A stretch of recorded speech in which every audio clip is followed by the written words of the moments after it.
अफजल खान से मिलने गए, उसने कहा कोई हथियार लेके नहीं आएगा, बोला बिल्कुल। फिर उसने बदतमीजी की, डाल के घुमा दिया तुरंत।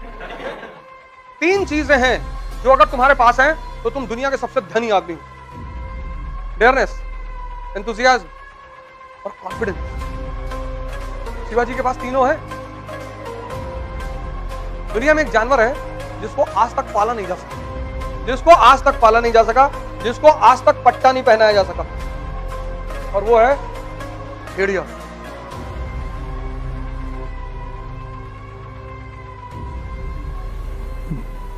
जय हिंद फ्रेंड्स।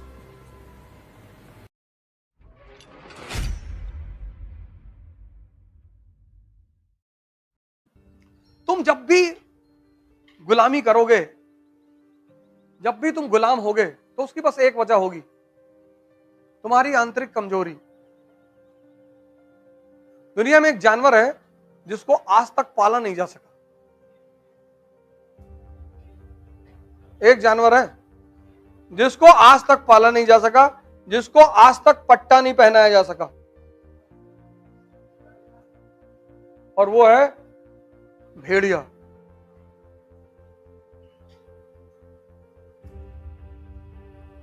एकमात्र जानवर है पूरी दुनिया में जिसको आज तक इंसान पाल ही नहीं पाया, क्योंकि अगर तुम भेड़िए के बच्चे को उठा लाए तो वो उस इलाके को तबाह कर देंगे। बड़ा गजब का सोशल संगठन है उनका। भेड़ियों में स्त्री को लेकर कभी लड़ाई ही नहीं होती। भेड़िया जो समाज है, वो जो बुजुर्ग भेड़िए हैं, वो शिकार पे नहीं जाते। जवान शिकार करते हैं, वो लेकर आते हैं, पहले बुजुर्गों को देते हैं, फिर खाते हैं। उनको तुम बंदी बना लो, मौका पा जाएंगे तुमको फाड़ डालेंगे, चाहे जितना खिलाओ। इसलिए आज तक भेड़ियों को गुलाम नहीं बनाया जा सकता। एकमात्र जानवर है भेड़िया। कभी डिस्कवरी पर उनका एपिसोड देखो, बाकी शेर को गुलाम बनाया गया। चाइना वाइना में तो बच्चे हैं, वो नचाते हैं शेरों को।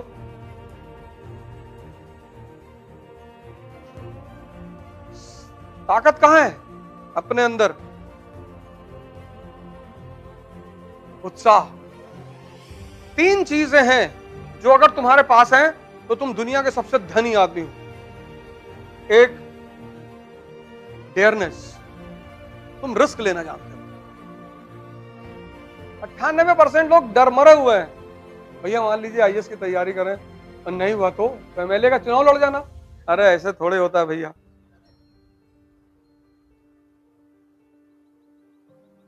रिस्क लेना सबकी बस की बात नहीं है ही नहीं, हमें सिखाया नहीं जाता डेयरनेस। दूसरा, एंथुसियाज्म, उत्साह।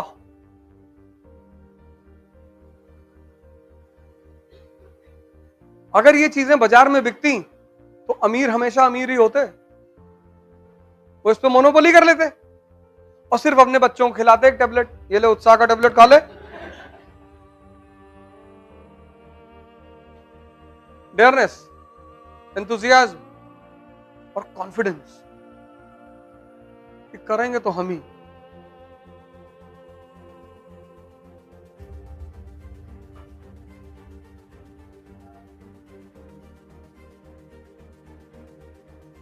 शिवाजी के पास तीनों है। औरंगजेब को पानी पिला दिया। पैसा नहीं है, पैसा दूसरों का लूट लिया उन्होंने। अहमदनगर, गोलकुंडा, बीजापुर, इनसे ले लिया पैसा। समझदारी कितनी बड़ी है। राजपूतों की तरह बिहेव नहीं किया उन्होंने, प्राण जाए पर वचन न जाए। अरे प्राण कैसे चला जाएगा? जो गलती राजपूतों ने की वो शिवाजी ने नहीं की। अफजल खान से मिलने गए, उसने कहा कोई हथियार लेके नहीं आएगा, बोला बिल्कुल। फिर उसने बदतमीजी की, डाल के घुमा दिए तुरंत।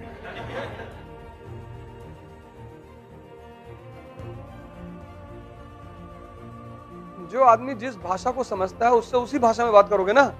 फिर अब अफजल खान को मार दिया, बीजापुर के सरदार को, अरे और हिंदुस्तान का आदमी तुम इतना करो, इतना गाता है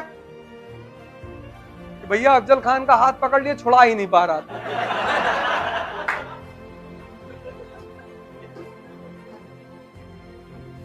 और पैर पकड़ लिया कि शिवा भाई अब नहीं करेंगे। और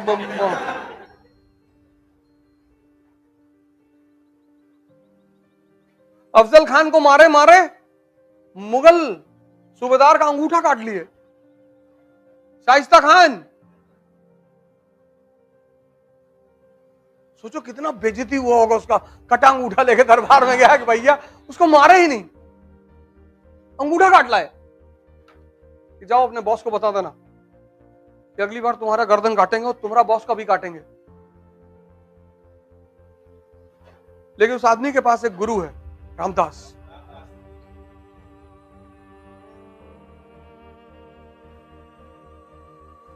जीतना इसलिए जरूरी होता है कि जीत से एक बहुत बड़ी चीज का जो संबंध है, उत्साह का।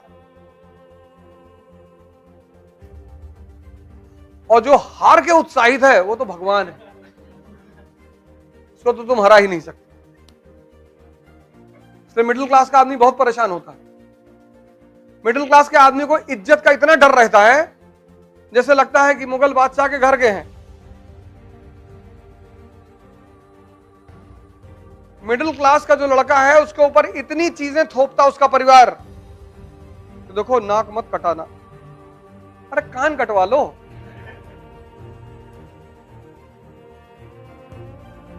माँ बाप अनजाने में कुछ करते हैं, अनजाने में। देखो भैया हम लोग हो रहे हैं बुजुर्ग, बीपी बहुत हाई है। युद्ध का नियम क्या है कि जो लड़ने जा रहा है उसको उत्साहित करो। लेकिन मध्यम वर्गीय माँ बाप दूसरा रास्ता अपनाते हैं कि जो लड़ने जा रहा है उससे उसको डराओ। मध्यम वर्गीय जो परिवार है, मिडिल क्लास, वो सोचता है कि अगर अपने बच्चों को हम मजबूरी दिखाएंगे तो ये और पढ़ेंगे। वो ये गलत सोचता है। एक बात युद्ध का नियम याद रखना, जब कल तुम्हारे बच्चे लड़ने जाएंगे आज से 10 साल बाद, तो उनसे कहना अबे कोई बात नहीं, तुम फेल हो जाओ तो तुमको मर्सिडीज खरीद के देंगे। तो सोचेगा यार ये पागल है, मेरा बाप जो है कह रहा है कि तुम 4 अटेम्प्ट आईएएस दो, अगर तुम्हारा नहीं हुआ तो मर्सिडीज की चाबी हमसे ले आओ। खुलकर खेलेगा वो कोई, क्योंकि सबसे समाज तो वैसे ही डिप्रेस कर रहा है। समाज तो वैसे ही डिप्रेस कर रहा है, अगर परिवार भी करेगा तब। इसलिए जिनके मां बाप नहीं रहे, परिवार नहीं रहे, उन्होंने बड़े कांड किए जीवन में। ऐसे बड़े, अब जैसे भगवान कृष्ण है, मां बाप जेल में, नहीं तो इंजीनियर बना देते, मैकेनिकल इंजीनियर, इंजीनियरिंग करके। कोई जानता उनको?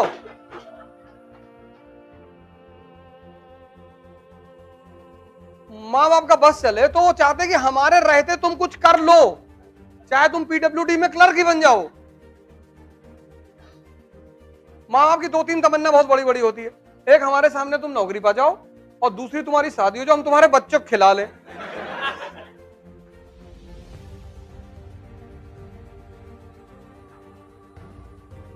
हिंदुस्तान में एक शब्द है तपस्या, बहुत प्यारा शब्द है। अगर तुम ये शब्द समझ गए, हिंदुस्तान में शब्दों का ही तो खेल है। इसमें एक वर्ड है तप। किसी भी चीज के रूप को अगर बदलना है, हीट देना पड़ेगा। पेन को अगर बदलना है ना, इसको हीट देना पड़ेगा, गलाना पड़ेगा। इसको गलाने के बाद ही तुम कोई नया रूप दे सकते हो। तो जिसे भी अपने आप को बदलना है, वो अपने आप को हीट देना शुरू कर देगा। उसी को तप कहते हैं। तप यानी स्वयं को बदलने का रास्ता।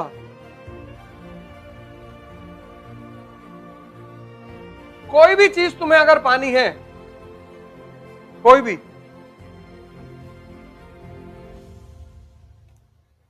आईएएस तो बहुत छोटी चीज है। क्योंकि हमारे देश में तपस्या उन लोगों ने की जिनको भगवान पाना था, तो हमें लगता है कि तपस्या मतलब साधु। नहीं, जिसको भी किसी बड़ी उपलब्धि को पाना है उसे टेम्परेचर बर्दाश्त करना पड़ेगा। नहीं, वही फॉर्मूला ही है और कोई फॉर्मूला ही नहीं। इसलिए तुम चाहे जितनी बड़ी कोचिंग में चले जाओ, चाहे जितना पैसा खर्चा कर दो, अगर तुम खुद को बदलने को तैयार नहीं हो तो कोई भी कोचिंग तुम्हें सूट नहीं करेगी। तुम्हें कोई कुछ ना बना पाएगा बेवकूफ बनाने के सिवा। जो भी बनोगे वो तुम खुद ही बनोगे। इसलिए जब भी बड़ी बड़ी चढ़ाइयों पे चढ़ने की कोशिश करना तो एक बात देखना, दर्द हो रहा है कि नहीं। अगर दर्द हो रहा है तो मतलब चढ़ाई चढ़ रहे हो।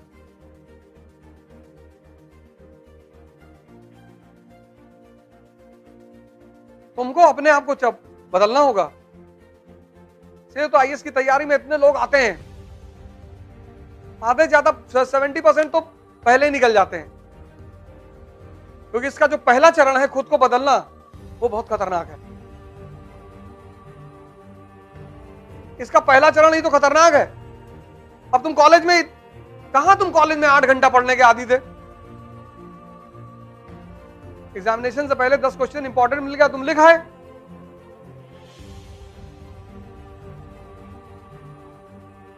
उसके बाद या तो तुम घर की राजनीति कर रहे हो या मोहल्ले की और या गांव की, और कोई नहीं मिला तो प्रदेश की।